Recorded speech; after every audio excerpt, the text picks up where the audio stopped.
बिस्मिल्लाहिर्रहमानिर्रहीम। अस्सलाम वालेकुम। अल्लाह ताला ने अपने ख़ास और नेक बंदों को इंसान के नज़दीक इसलिए वाज़ा किया ताकि लोग इनसे सबक हासिल कर सकें। ऐसे ही अल्लाह के नेक बंदों में से एक नबी हज़रत यूनुस अलैहिस्सलाम हैं। आप हज़रत इब्राहीम अलैहिस्सलाम की नस्ल में से थे। आपको अल्लाह ताला ने हुक्म दिया कि जाओ और लोगों की इस्लाह करो। वो लड़ते झगड़ते हैं, इनको मोहब्बत से रहना सिखाओ। हज़रत यूनुस अलैहिस्सलाम ने अल्लाह पाक के हुक्म की तामीर की और लोगों को समझाने लगे कि प्यार मोहब्बत से रहा करो। अल्लाह को हुस्न व सलूक बहुत पसंद है, पर वो लोग ना माने और हज़रत यूनुस अलैहिस्सलाम की तौहीन करने लगे। फिर भी अल्लाह के नबी ने सालों साल मेहनत की और इनको सीधा रास्ता दिखाने की कोशिश की, पर वो लोग ना मानने और आपका मजाक बनाने लगे। आखिरकार अल्लाह के नबी ने फरमाया कि तुम लोगों ने अल्लाह का हुक्म नहीं माना, बहुत जल्द तुम लोगों पर अल्लाह का अजाब नाजिल होगा। और ये बोलकर हज़रत यूनुस अलैहिस्सलाम इस बस्ती को छोड़कर चले गए और दिल में सोचने लगे कि ये लोग नहीं सुधरने वाले। हज़रत यूनुस अलैहिस्सलाम ने अल्लाह की इजाज़त के बगैर ही बस्ती के लोगों की इस्लाह करना छोड़ दी।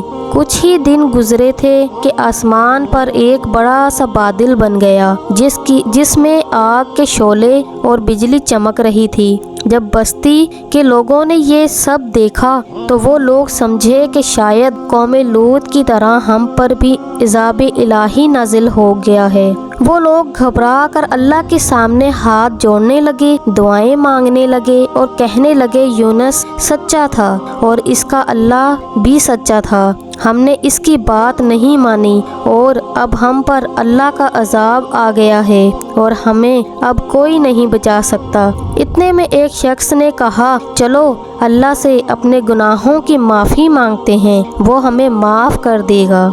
सब लोग ज़मीन पर बैठ गए, हाथ जोड़कर बैठ के और अल्लाह से रो रो कर दुआएं करने लगे कि या अल्लाह हमें माफ़ कर दे, या अल्लाह हमें माफ़ कर दे। 3 दिन तक अल्लाह से दुआ मांगते रहे। अल्लाह तो रहीम करीम है, अपने बंदों को माफ़ कर देता है। और हज़रत यूनुस अलैहिस्सलाम की कौम को भी माफ़ कर दिया और वो आग का गोला इस बस्ती से दूर चला गया और सब ने अल्लाह का शुक्र अदा किया और हज़रत यूनुस अलैहिस्सलाम का इंतज़ार करने लगे ताकि वो आएं और हमें अल्लाह का दीन समझाएं, अमन और मोहब्बत से रहना सिखाएं। और दूसरी तरफ हज़रत यूनुस अलैहिस्सलाम कश्ती में सवार होकर इस बस्ती से दूर जा रहे थे और सोच रहे थे कि दोबारा कभी इस बस्ती के लोगों के पास नहीं आऊँगा और ना ही इसको सीधा रास्ता दिखाऊंगा। कश्ती अपने मकाम की तरफ रवां थी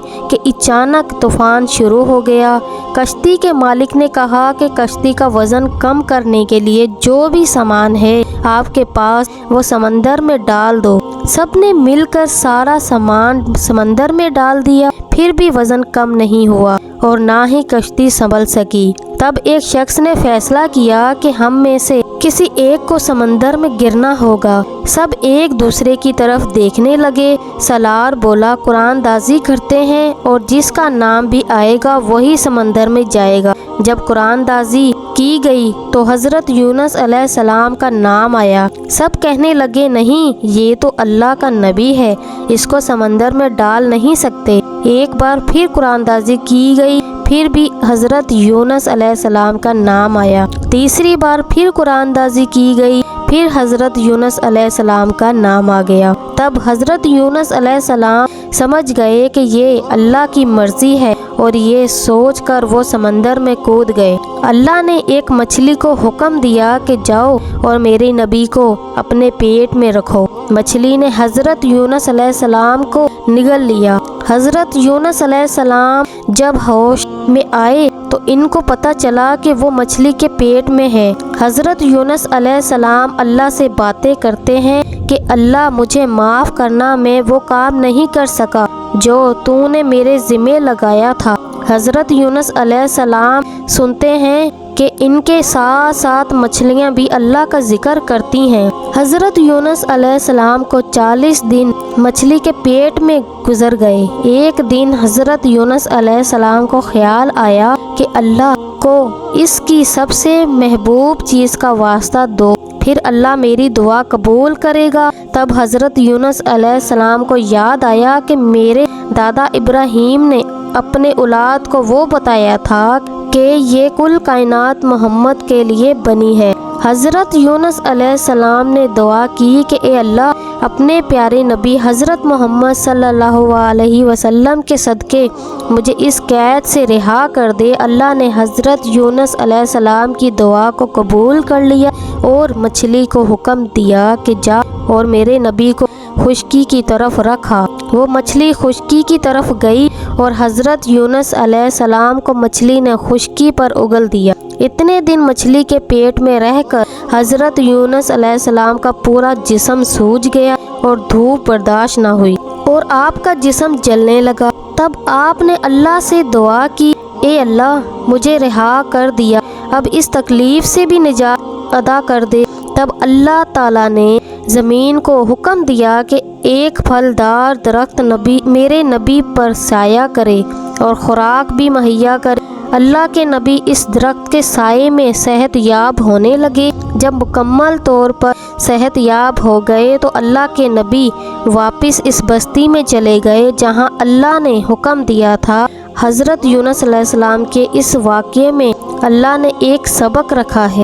جس طرح سورج روشنی دیتا ہے، زمین اناج دیتی ہے، چاند راحت اور سکون دیتا ہے، کسی کو کچھ بھی فیصلہ اختیار نہیں۔ سورج کو بھی یہ اختیار نہیں ہے کہ مشرق اور مغرب لوگوں پر روشنی کرے اور شمال جنوب پر نہیں کرے۔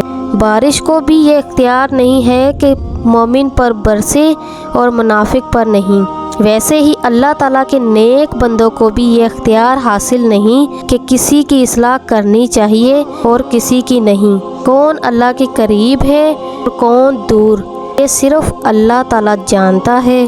کون جنت میں جائے گا اور کون دوزخ میں، یہ اللہ پاک جانتا ہے۔ تو جی ناظرین، کیسا لگا آج کا واقعہ؟ امید کرتی ہوں آپ کو آج کا واقعہ اچھا لگا ہوگا۔ تو جلدی سے میرے چینل کو سبسکرائب کیجیے اور بیل آئیکن کو پریس کر دیجیے تاکہ میری تمام آنے والی نوٹیفیکیشن آپ تک پہنچ سکے۔ تو ملتے ہیں نیکسٹ ویڈیو میں، تب تک کے لیے مجھے اجازت دیں۔ اللہ حافظ۔